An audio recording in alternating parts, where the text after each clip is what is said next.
Buenísimo. Bueno, comenzamos entonces con la unidad 1, que es una unidad introductoria de Teorías Sociológicas 3 de las licenciaturas en Sociología y Ciencias Políticas.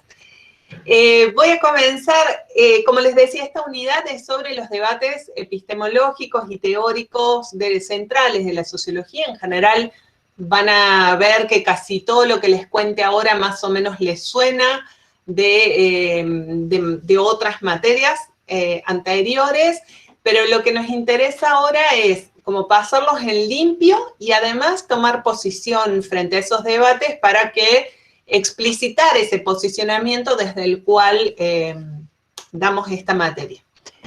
Quería empezar leyéndoles un cuento, porque además estamos convencidas que, y eso es otro supuesto, pero no está escrito en el programa, pero estamos convencidas de que las artes en general, la literatura, la música, el cine, son otros modos de conocimiento de lo social que además muchas veces tienen una profundidad y una fineza en el conocimiento sociológico muy cercano a muchas teorías. Ya lo vamos a ir viendo también con los recursos que vamos a ir usando en las otras unidades también. Así que bueno, como eso también es una característica de esta materia, quería comenzar con un cuento que es del guatemalteco Augusto Monterroso, que se llama La tela de Penélope o ¿Quién engaña a quién?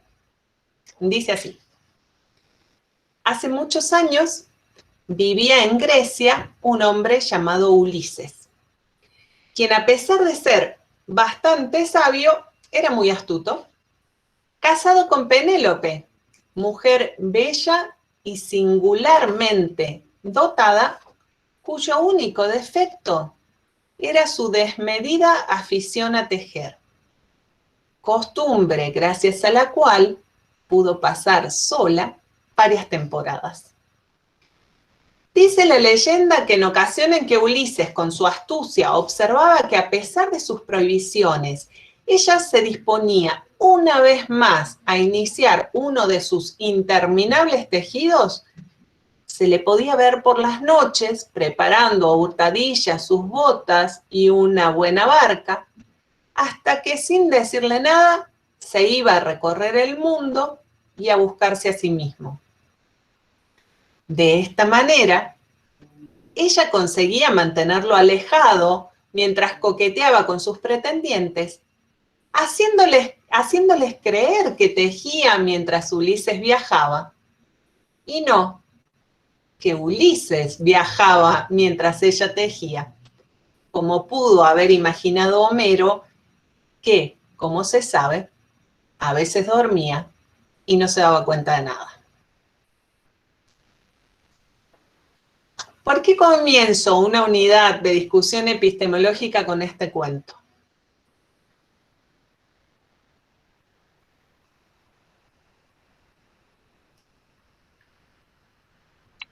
Hola, profe.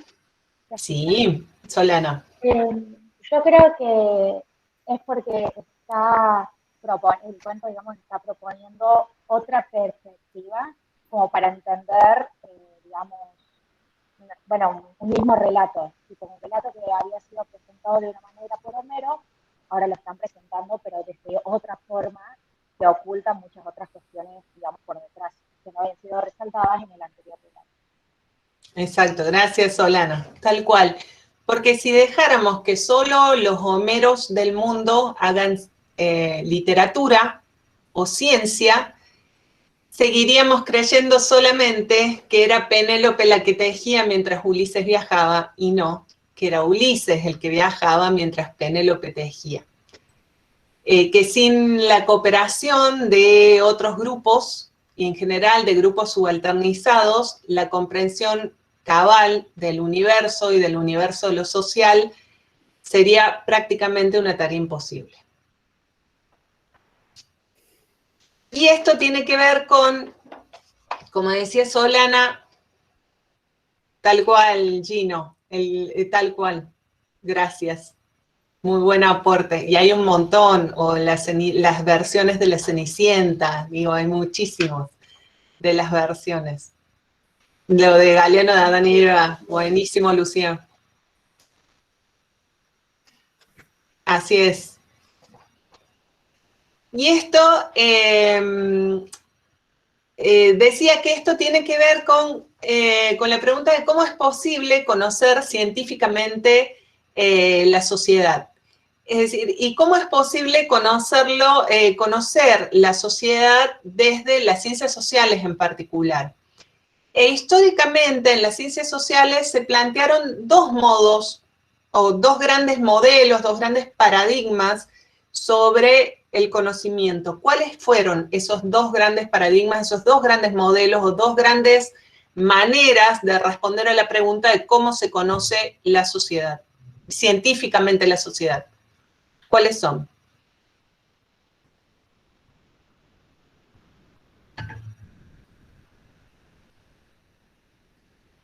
El positivismo, muy bien, Mónica, ese es uno. ¿Y otro?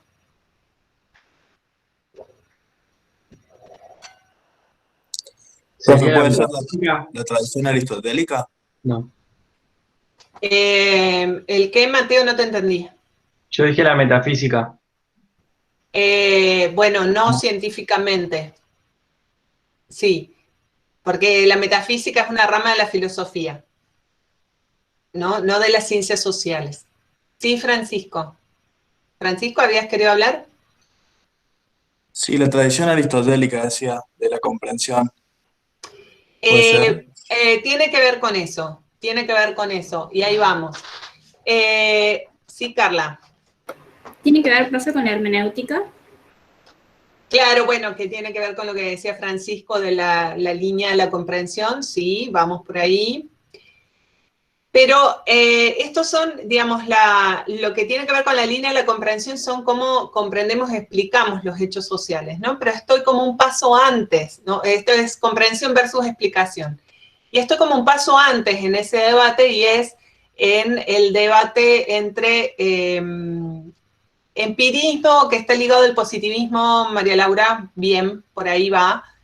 Es el debate constatación versus construcción del conocimiento, ¿no? La constatación que propone el positivismo y que es el modelo moderno por excelencia de las ciencias sociales, bueno, de las ciencias en general, digamos, tomado de las ciencias de la física, pero que llega a las ciencias sociales como el primer modelo en las ciencias sociales y en la sociología en particular, que concibe al conocimiento como una constatación de lo dado, ¿no?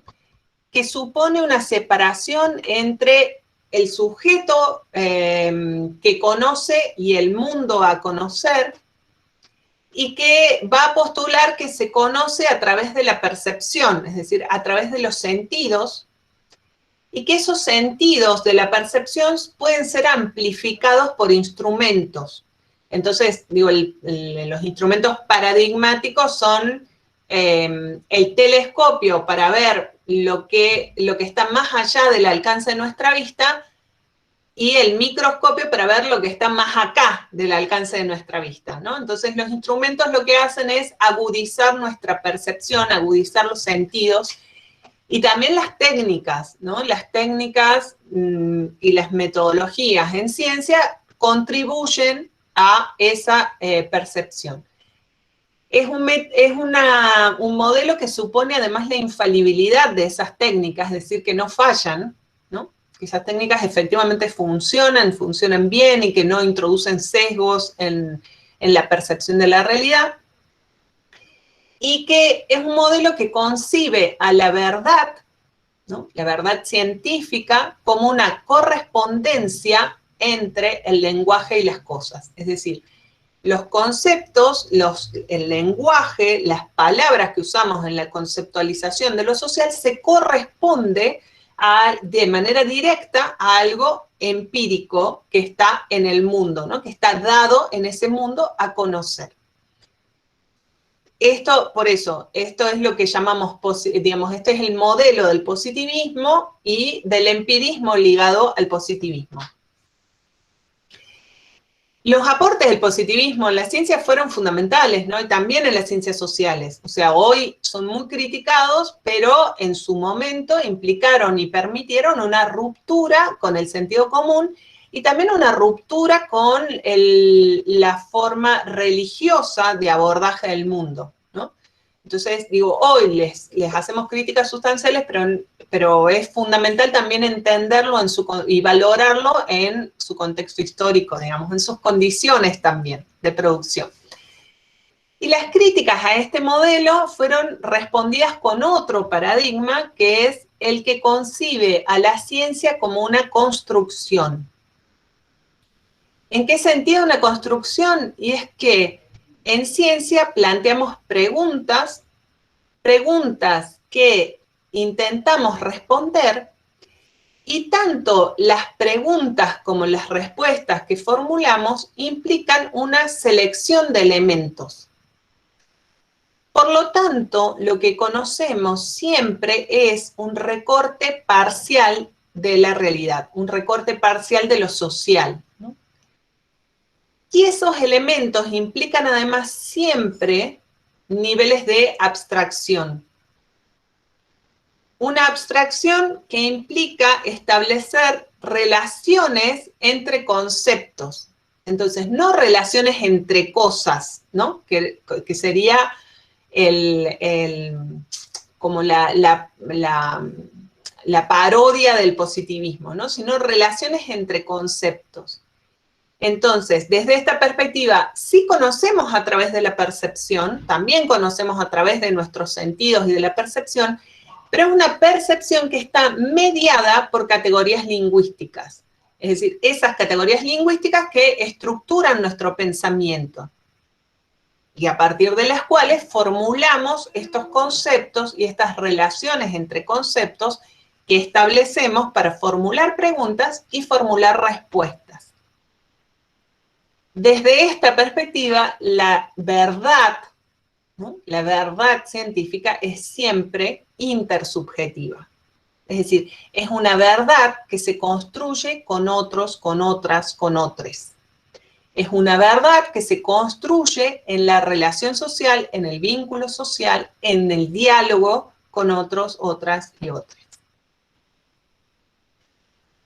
Y esto tiene que ver una vez más con el cuento, porque acá quiero entrar a destacar, y también de acuerdo, digamos, para ser coherentes con el enfoque que proponemos en nuestra materia, cuál es el lugar de los sujetos del conocimiento que están produciendo estos paradigmas, digamos, cómo se conceptualiza el sujeto, o cuál es el sujeto implícito en estos paradigmas sobre el modo científico de conocer lo social.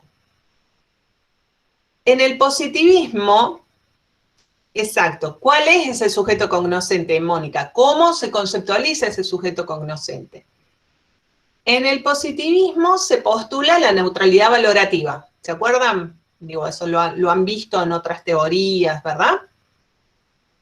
¿O no? Sí.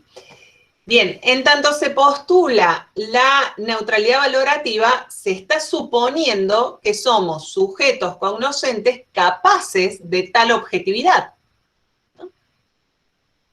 Se está suponiendo que podemos ser objetivas, que podemos separar nuestros intereses, nuestros valores, y además que podemos dominar nuestras emociones, ¿no? Y de ese modo, o sea, en la medida en que somos capaces de objetividad y que podemos controlar nuestras emociones y que podemos dejar a un lado nuestros intereses y nuestros valores, cualquier otro sujeto que se ponga en nuestro lugar puede probar que lo que yo digo que es verdad, ¿sí? Es decir, si hay otro sujeto que percibe de la misma manera que yo, desde el mismo lugar que yo, con los mismos instrumentos y técnicas que yo usé, tiene que poder percibir lo mismo y constatar lo mismo de la realidad social, ¿sí? Entonces, desde esta perspectiva, los sujetos que producimos ciencia somos intercambiables, somos reemplazables por otro. Esto en el modelo de constatación. En el constructivismo, en cambio, los sujetos interpretamos el mundo. significamos el mundo. Conocemos en base a nuestros conocimientos previos, al bagaje de conocimiento previo, y junto con otros sujetos. Todos tenemos distintas perspectivas sobre el mundo. Entonces, todos somos necesarios y necesarias en la construcción de conocimiento. ¿Sí? Los Ulises y las Penélopes, ¿no? Esta última idea es de Diana Mafia, que creo que ustedes también la vieron en Introducción al Conocimiento, ¿puede ser? Me parece una idea muy fuerte también, ¿no? Que en el constructivismo, además, todos los sujetos somos necesarios. Sí, Francisco. No, que había un texto de Pitkin que era el problema de la acción en la ciencia social, que hablaba de eso. Estaba Mira. bueno. Mira, buenísimo. Bueno, esa es la idea. Les quiero, a ver si puedo compartirles algo. Ahí va. Bueno, esta era la Penélope, en realidad me la olvidé hace un rato. Pero bueno, acá estaba la... Acá estaba la Penélope. Ahí lo vemos en pantalla grande. Bueno, esa es la Penélope que no les puse hace un rato, en un cuadro de Waterhouse de 1912. Y lo que quería ahora es que veamos este cuadro de Las Meninas de Velázquez del siglo XVII. Las Meninas, además, de ser una obra clásica de la pintura española, es un cuadro que ha sido muy usado en ciencias sociales. Incluso Foucault tiene un trabajo sobre las Meninas, que es súper interesante, que en general ha sido usado para trabajar los puntos de vista, ¿no? Siempre se ha escrito mucho sobre los puntos de vista en las Meninas, esto de quién mira a quién, ¿no? Es el pintor, somos los espectadores que estamos fuera de escena, son los reyes que están también fuera de escena y reflejados en ese cuadro del fondo, en ese espejo del fondo. ¿A quién está pintando Velázquez a su vez, no? Porque Velázquez está autorretratado ahí, pero en una posición en la que no está pintando el cuadro, es como si estuviera pintando a los espectadores, ¿vieron? Hay un juego ahí en este cuadro sobre los puntos de vista sumamente interesante que, como les digo, entre otros, si les interesa, entre otros, Foucault tiene un trabajo precioso sobre eso, pero no es el único autor que trabaja sobre esto. Sole, ¿vos Sí, pusiste las prof. meninas o no? ¿Si puse qué? ¿Si pusiste el cuadro de las meninas o no? ¿No lo están viendo? No, por eso te pregunto. ¿O me siguieron viendo a mí? No, el cuadro anterior, veíamos el de Penélope. Abajo el de las meninas, tenés que bajar el... Sí, no se lo veía. Bueno, no importa, igual ya fue. ¿Por qué traía esto? Bueno, igual, después se los mando. ¿Por qué traía esto? Porque el punto de vista, decía Saussure, un lingüista, que fue así como el padre de la lingüística, él decía, el punto de vista crea el objeto, ¿no? En relación a esta idea del constructivismo desde la cual vamos a trabajar, de que todos los sujetos tenemos diferentes perspectivas y diferentes puntos de vista sobre lo social.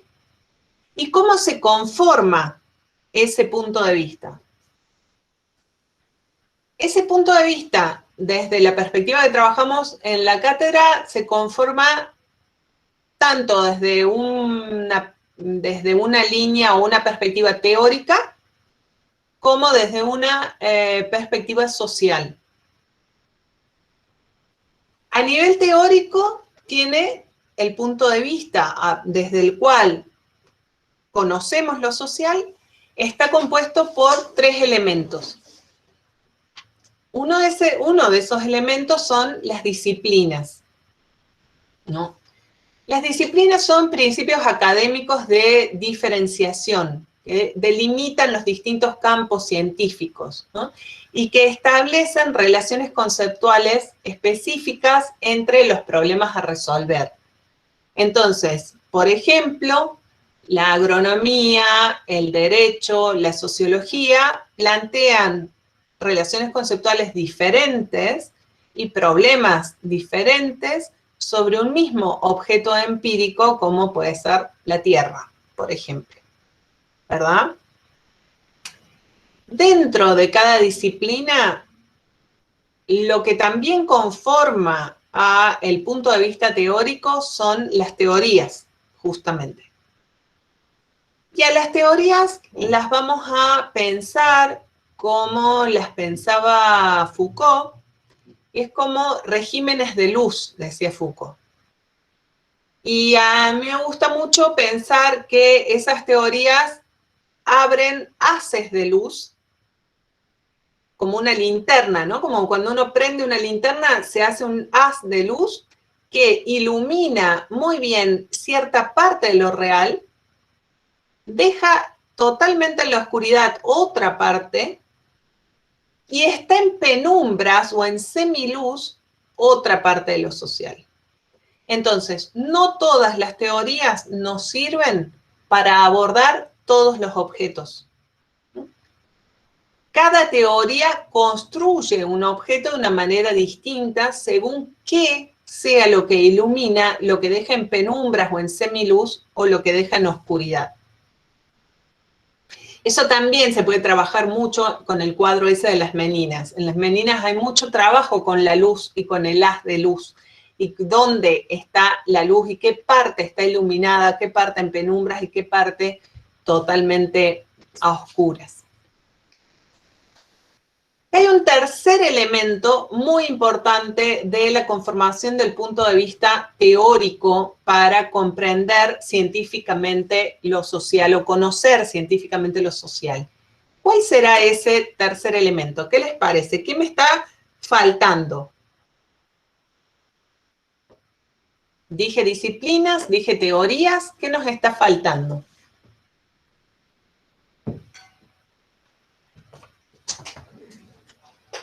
Conceptos. No, son parte de las disciplinas, de las teorías, perdón. El objeto de estudio, mucho consenso ahí. No, el objeto es construido por esas teorías. Lo cultural.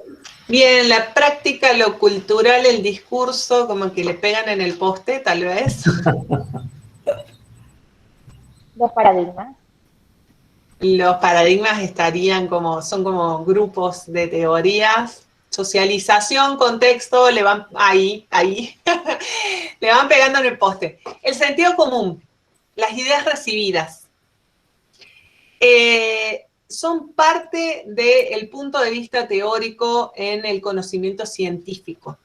Y ustedes habrán escuchado y trabajado muchas veces en otras materias que en la sociología tratamos de romper con el sentido común. La ciencia tiene por objetivo, exacto, las prenociones, tal cual.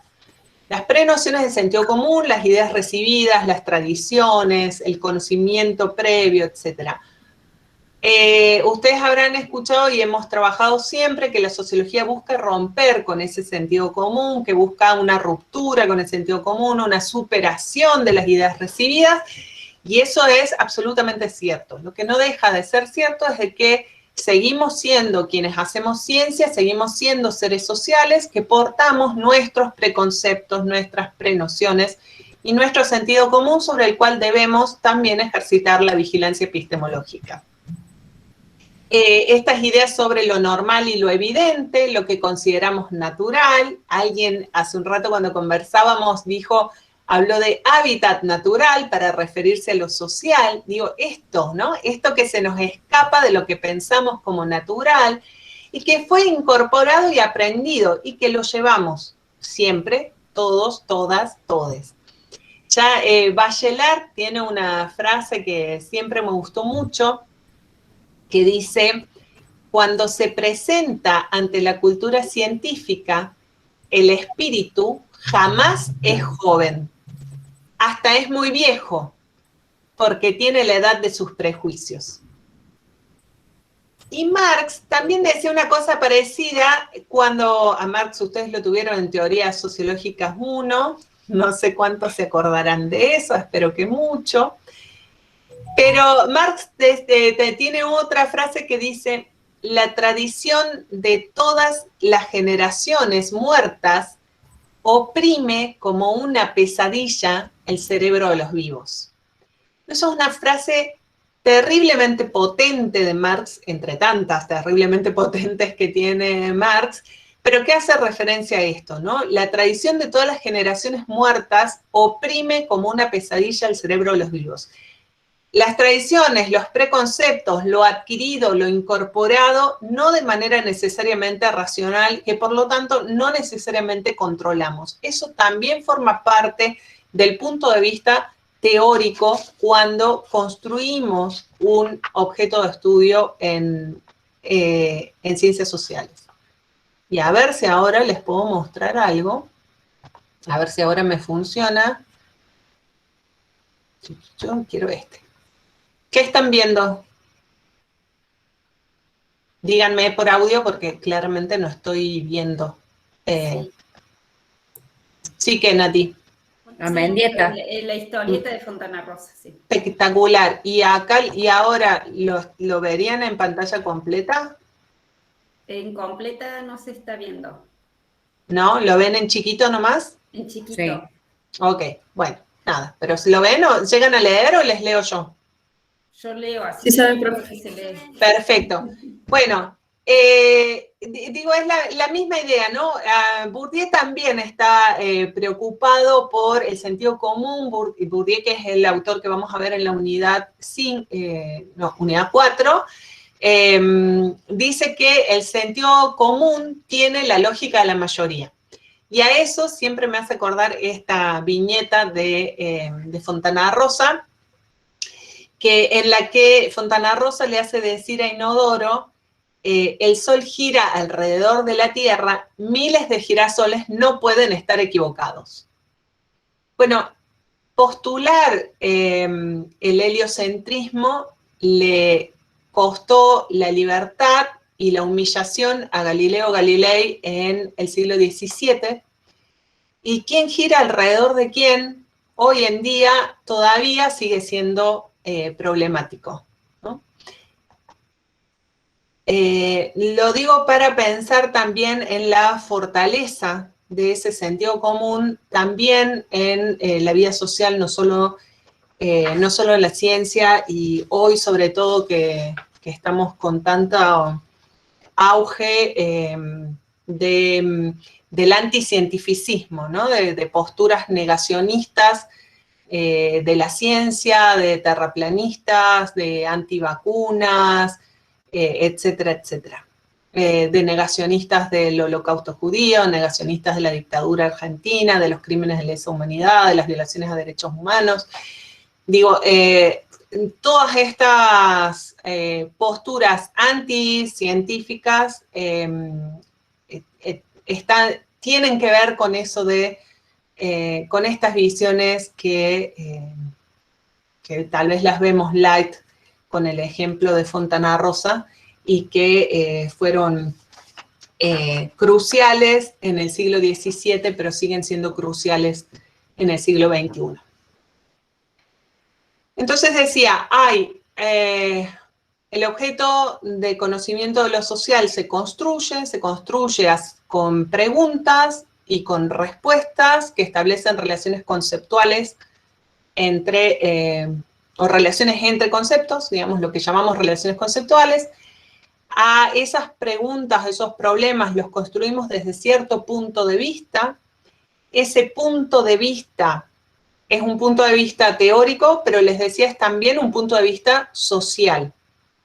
Bourdieu también decía, y lo cito: este punto de vista se mantiene como una vista tomada a partir de un punto situado en el espacio social.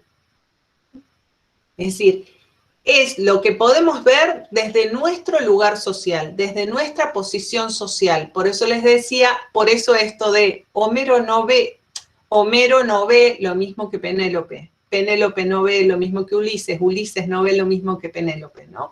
Tienen distintos lugares sociales. Y Durkheim, a quien también vieron en Teorías Sociológicas 1 por lo menos, advertía sobre sí mismo: no se debe olvidar que soy hijo de rabino. Durkheim quería marcar con eso cómo toda su producción científica, que además es una producción, digo, justamente de ruptura, entre otras cosas, de enorme ruptura con las visiones religiosas y explicaciones religiosas de lo social, y ideocéntricas, digamos, centradas en Dios para ser centradas en los seres humanos. Y él aún así decía, igual no se debe olvidar que soy hijo de rabino. Esa formación como hijo de rabino, además él estaba destinado socialmente a seguir esa tradición de su padre, tuvo formación rabínica, eso permea toda su teoría y permea también sus preocupaciones y su modo de pensar lo social. Entonces, él advertía que hay que tener en cuenta su lugar social para comprender su teoría, ¿no? Tenemos que tener en cuenta cuál era su posición social para comprender su teoría.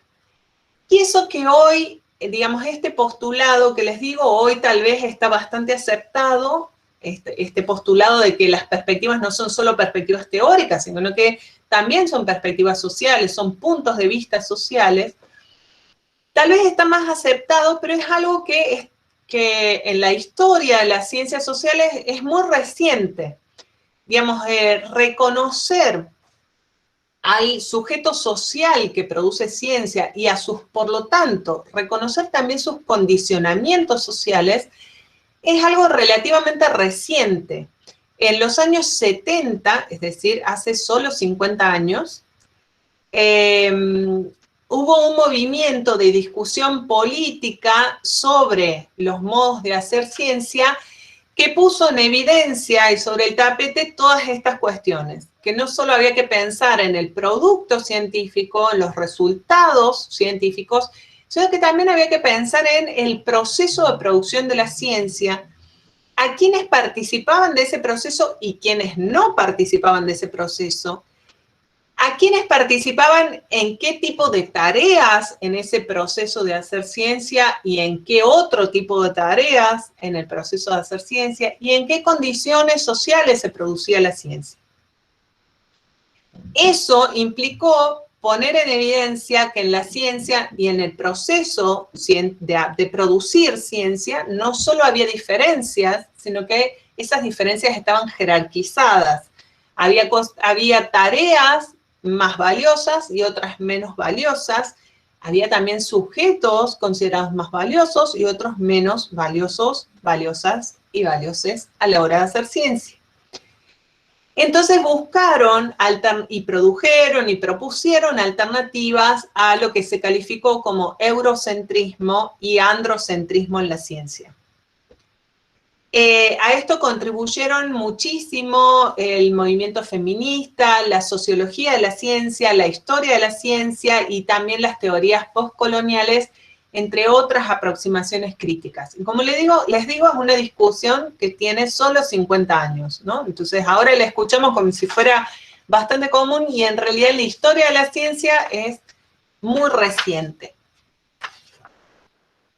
¿Qué es lo que pensamos y proponemos, digamos, y esto también es un eje de trabajo en la materia?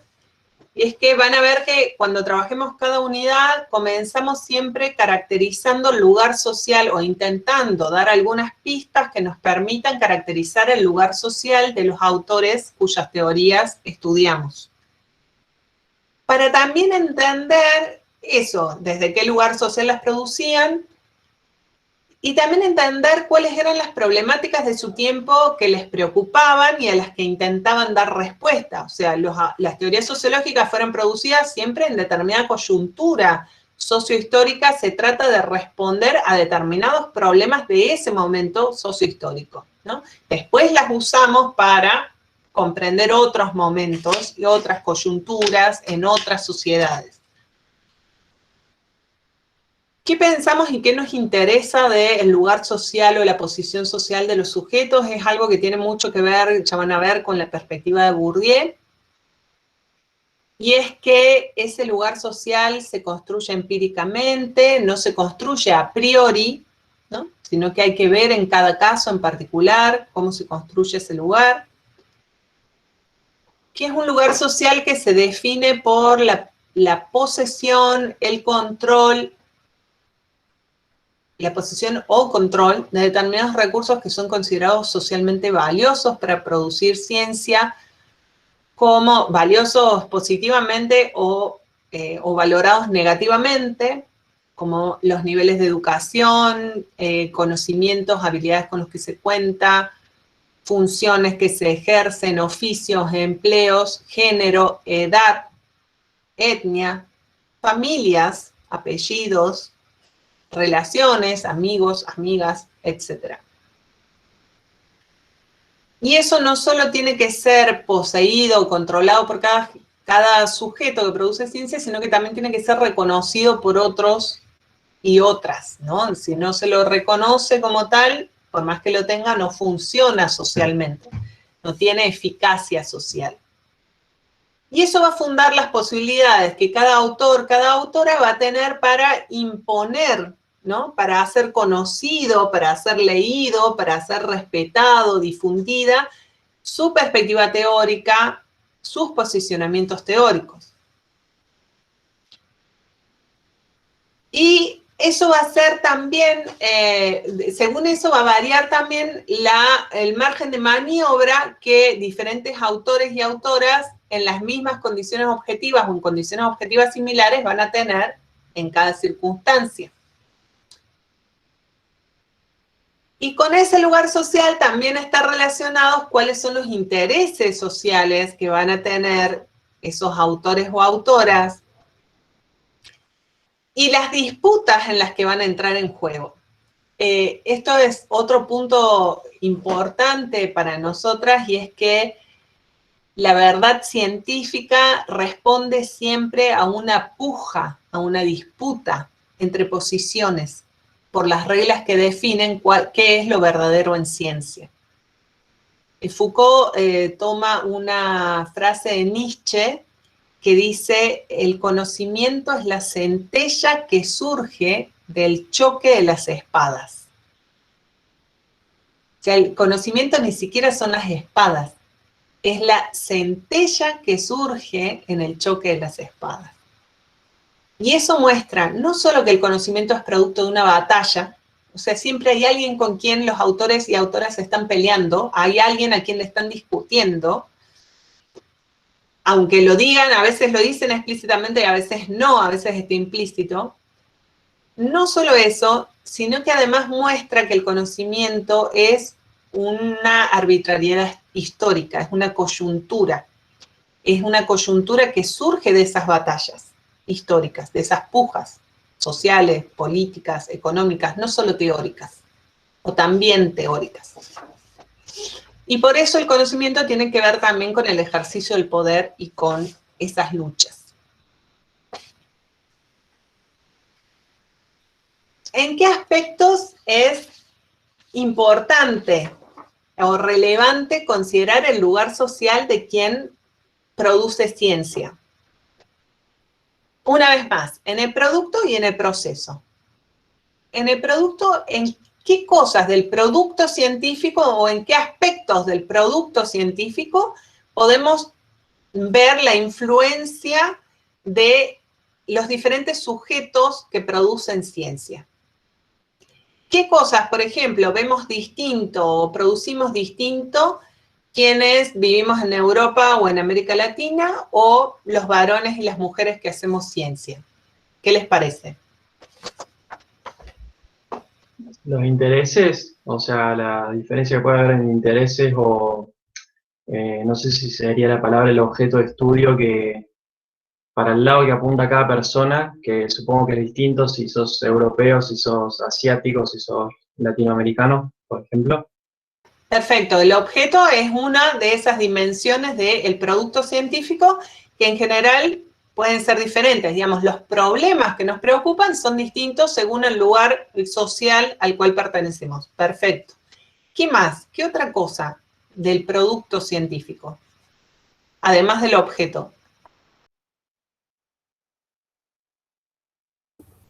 ¿Cómo abordarlo puede ser también? Exacto, Sofía. Y en cómo abordarlo, el tipo de teorías que vamos a elaborar. El tipo de teorías, el tipo de enfoques que vamos a elaborar o con los cuales trabajamos, tal cual.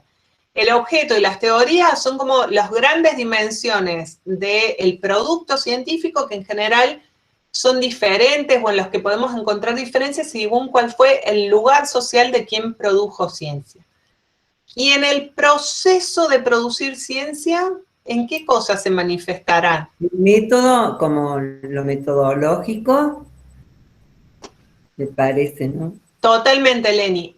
Los métodos y las normas con las que producimos ciencia tienen que ver con esos lugares sociales. Por ejemplo, la diferencia, digo, algo más general que normas y métodos, ¿no? Pero el llamar métodos de las ciencias duras y métodos de las ciencias blandas, digo, no hay nada más sexista que esa definición, ¿no? Que esa metáfora que usamos acríticamente para referirnos a las ciencias sociales y a las ciencias naturales, por ejemplo. Y que tiene que ver con esto que vos decís, ¿no? Con los métodos y las normas que se usan en el proceso de producción científica. Perfecto. ¿En qué más? En el proceso, ¿en qué otras cosas?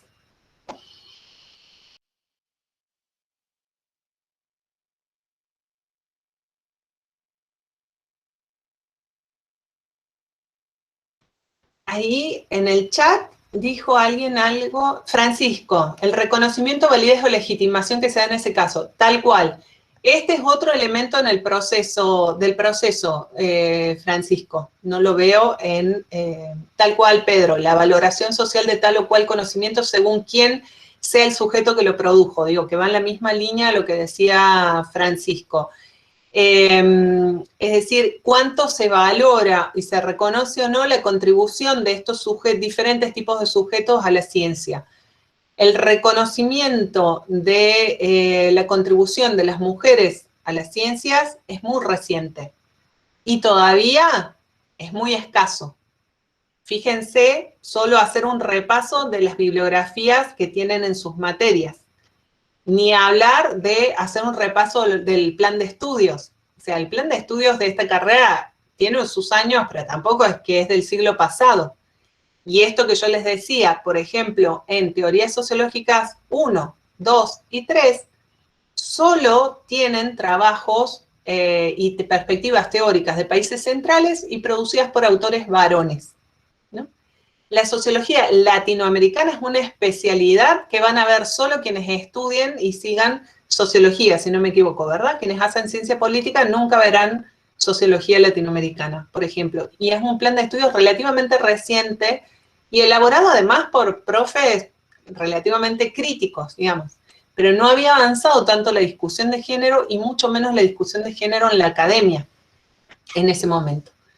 Bueno, después tengo un montón de cosas para contarles, pero bueno, hay una recuperación lenta, por ejemplo, así como hablamos de los padres de la sociología, cuando hablamos de los clásicos que ustedes vieron en Teorías Sociológicas 1, hay una muy lenta y reciente recuperación de las consideradas madres de la sociología, entre ellas de Marianne Weber, de la esposa de Weber. Marianne Weber también fue una intelectual, además de una activista feminista, y Marianne Weber tiene obras escritas en francés, de los cuales en español, en castellano, haciendo una enorme así rastreo en algún momento, pues digo porque era profe yo también en Teorías 1, en Teorías Sociológicas 1, digo, haciendo un enorme rastro, alguna vez encontramos un textito solo traducido al castellano. O sea, también tenemos algunas dificultades por las traducciones, etc. Pero digo, bueno, esta contribución de los sujetos a la ciencia y de la valoración que se hace es importante. Si les interesa, en Argentina hay unos documentales que están disponibles en la web que hicieron en Sociología de la UBA sobre se llama Pioneras, las mujeres en la sociología, que en realidad son las mujeres en la sociología de Buenos Aires, pero bueno, digo, son entrevistas como a las grandes sociólogas argentinas, bueno, vivas, y a Alcira Argumedo, que murió hace poquito. Y el otro, en el proceso de producción científica, la otra dimensión en la que podemos ver esta jerarquización entre los sujetos que producen ciencia y los puntos de vista sociales en la producción científica, es en qué medida estos sujetos participan de la producción científica y en qué lugares, es decir, cuántos estudiantes varones y mujeres hay, digo, por agarrar la variable de género, pero podríamos agarrar la variable etnia, la variable clase social, la variable lugar de producción, ¿no? Digo esto, hay mucho más trabajo y valoración sobre no solo lo que se hace en Europa y en América Latina, también hay más valoración de lo que se hace en Buenos Aires con respecto a lo que se hace en Córdoba, y ni hablar de provincias de otras regiones del país o de universidades no masivas y más chicas, etcétera, etcétera. Así que bueno, esas son algunas de las dimensiones en proceso y en producto que podemos ver. Ahí la profe Natalia les puso el enlace de Pioneras si les interesa. Y bueno, ya que estoy de avisos y que tiene que ver con esto, con los lugares de producción de la ciencia, también en la página web de la Facu tienen entrevistas como a los pioneros y las pioneras de la sociología en Córdoba. Que son entrevistas de un documental que estamos haciendo, que esperamos que salga el mes que viene, sobre la historia de la sociología en Córdoba. Y ahí están ya colgadas en la página de la Facu, están las entrevistas completas. Después saldrá la peli, en breve, sí, próximamente. ¿Qué más les quería decir? Bueno, entonces decíamos, entre el paradigma de la constatación y la construcción para aprender científicamente lo social, nos posicionamos desde el paradigma constructivista, que implica además pensar en que todos los sujetos, les sujetos que producimos ciencia, somos imprescindibles y complementarios en la construcción del conocimiento de lo social, que implica formular preguntas que se van a elaborar desde determinado punto de vista, que ese punto de vista se construye con una dimensión teórica y una dimensión social, y que para eso debemos, por lo tanto, prestar mucha atención para evitar los sesgos y condicionamientos. No hablamos de neutralidad valorativa, pero sí hablamos de la reflexividad necesaria sobre nuestro proceso de producción científica para evitar sesgos y condicionamientos. Y para eso, como dice Bourdieu, es importante la ruptura con el sentido común en la construcción de conocimiento, la vigilancia epistemológica, para producir una mirada fundada y susceptible de crítica. Y ahora lo cito a Bourdieu: la sociología de la sociología es el preámbulo imprescindible de toda práctica sociológica rigurosa. Él decía, es necesario objetivar a quienes nos dedicamos a objetivar el mundo. Bueno. Hasta aquí, en forma muy sucinta, la introducción a unidad 1. ¿Dudas, preguntas, comentarios?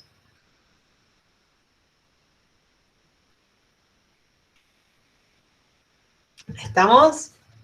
Bueno.